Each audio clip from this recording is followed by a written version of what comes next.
Well, damn the misunderstandings and the overreactions. I'm jumping into very short videos, each one highlighting a single thing that I like or dislike about returning to play this here game, first acquired upon its publication of Advanced Dungeons and Dragons, nowadays called First Edition Advanced Dungeons and Dragons, with its associated books, and particularly this one. I'm jumping right in. The first thing is this deep discrepancy that obviously arose historically and has had to be resolved or tolerated, um, which is that what on earth are the other people in terms of the game rules besides our player characters? And the concept of the zero level character is very much not some incompetent stumbling around, but a professional person. There are zero level bandits, zero level fighters, zero level everything, and they walk around being competent in the world. And in this context, a first level fighter as a competent, foe is notable because they get two attacks versus zero level characters. Zero level characters are inferior to first level characters in terms of rolls to hit by a single point, but still, nevertheless, they're less good at it. The implication, therefore, that a first level character is somebody who's got some effort under their belt. The class names indicate as much, at least for some. Particularly, the fighter is a veteran. But you also have this implication that the characters are starting kind of from zilch and are earning every little bit of their competence bit by bit. So the first level foes are very incidental creatures that are considered cannon fodder in any literary sense, or vermin. And the titles, for example, of some of the other classes, particularly the magic user, prestidigitator, indicates a bit of a stumbling beginner. So you have these questions arising.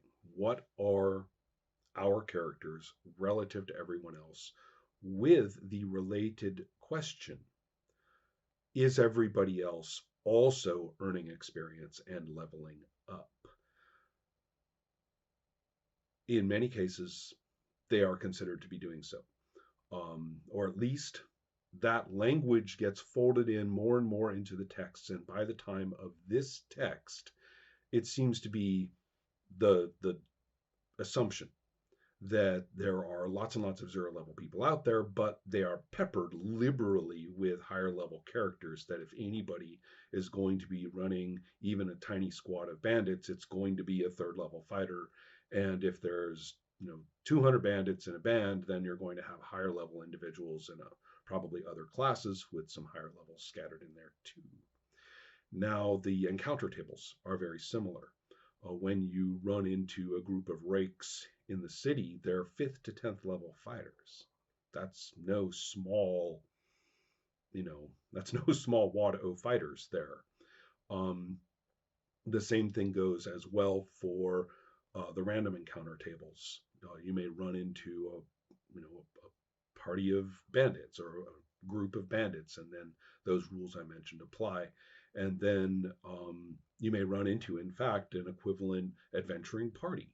And then you have all these ways that you determine, their levels and their magic items and stuff. Now, I don't think this was very well thought through. I think it sort of evolved as a concept and was elaborated upon reasonably quickly. I don't think it was done in the context of play, of people actually leveling up and having some sort of sense why, not just in a snarky way, but a genuinely literary sense of who my character is and what is their path in this world relative to everyone else. There's some competition at work here conceptually. Competition side number one is what they had hit upon, which I call the crawl, which is that you put yourself at risk or are at risk, and therefore there is a chance proportionate to that risk that you will gain some rewards. The rewards and experience points that you get both by slaying foes or defeating them in some way, and by getting monetary treasure. And that these will elevate you. And then as you do so, then through a certain amount of squinting, it just so happens that the foes you face tend to be a little tougher this time. So that's one idea. And we are all very familiar with this. It was ported into other games where most of us, many of you, I should say, encountered it for the first time, but it was invented here. So we've got that on in one corner saying this is what we do here, and we start small. Risks are real because you're small, so any risk is a real risk. The risks are real, the rewards are real. Get in there, come back if you make it, and we'll do it again. So that's one concept. The other concept is the one I mentioned before, which is the idea that these player characters actually have sort of hoisted themselves up into a position of being a little bit more rugged, a little bit more competent, a little bit more expert, or whatever it is for the character class, than most people who do it.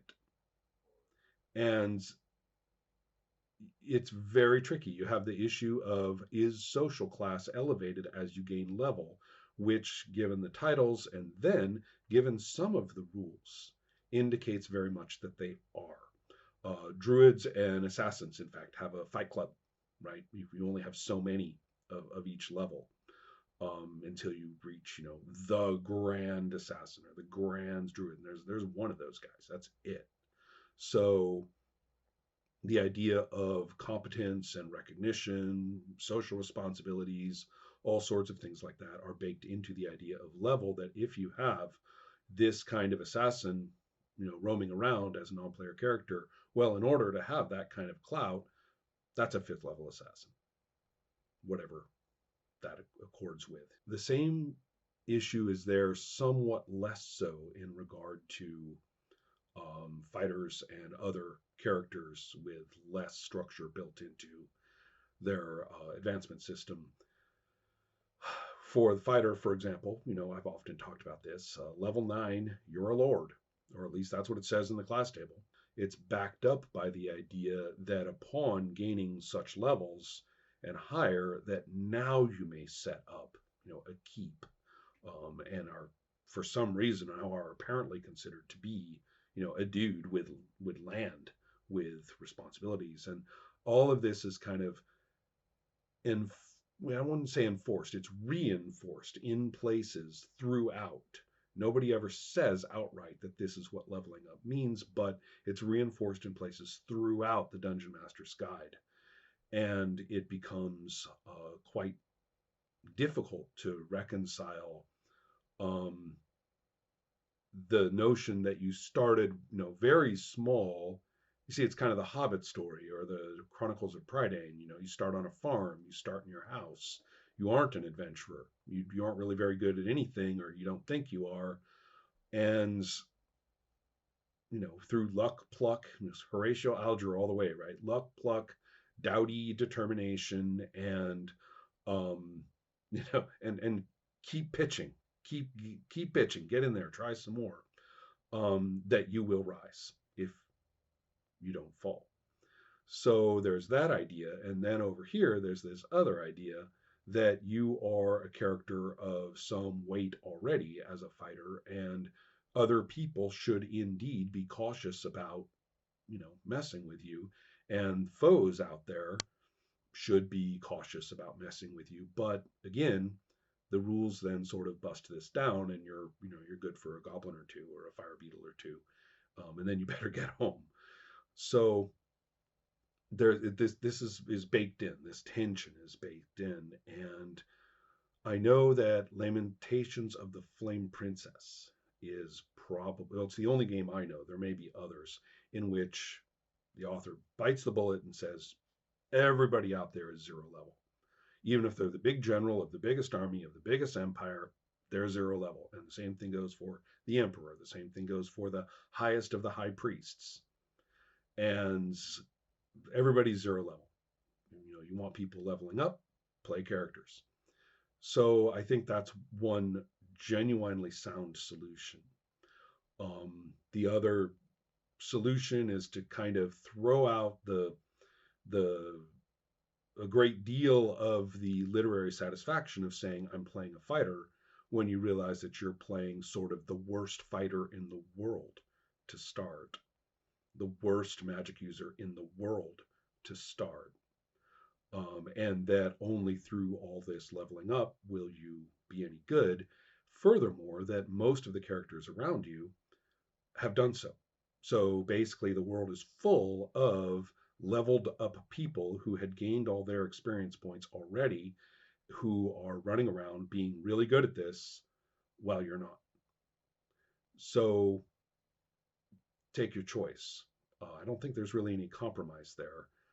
In practice, the game as text went that way, that second way.